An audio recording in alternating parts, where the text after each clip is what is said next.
Welcome back to my office for Like a Boss. This first question is from Gary Simard. In each of the last 2 seasons, the team has had millions of dollars in unused salary cap space. Is this team committed to spending up to the cap next season if we can land a quality free agent to improve the team?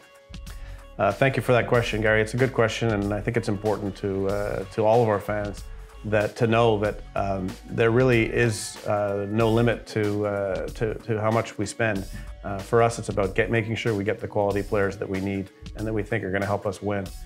So for Marc Bergevin, as he goes out and solicits free agents or signs players, he can spend up to the cap every year, and sometimes we don't spend up to the cap, and that's just because it's not always wise to spend for the sake of spending, and we use that money for players that we think are going to contribute.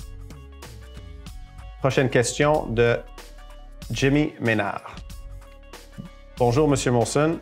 J'aimerais savoir votre perspective par rapport au style de joueur que les Canadiens recherchent dans le futur. Talent brut, intensité, bon leadership, joueur défensif, etc. Merci pour cette question. Je dirais que la réponse, c'est on cherche un peu de tout.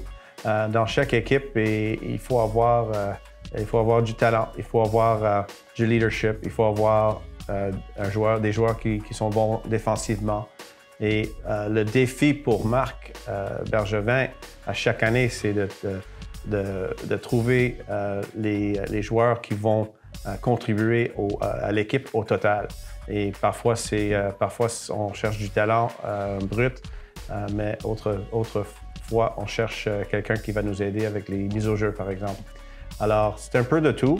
Et comme je dis à chaque année, le défi pour Marc pendant la période où on ne joue pas, c'est de bâtir une équipe qui va être compétitive et qui va réussir à faire les séries.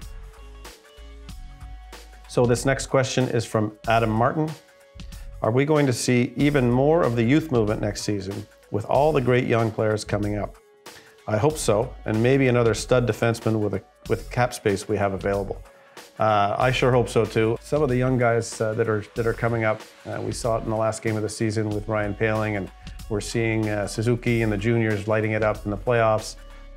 We're really hopeful that these players are going to develop into great NHL players, and let's hope that's the case, because the Montreal Canadiens are pretty determined to do so.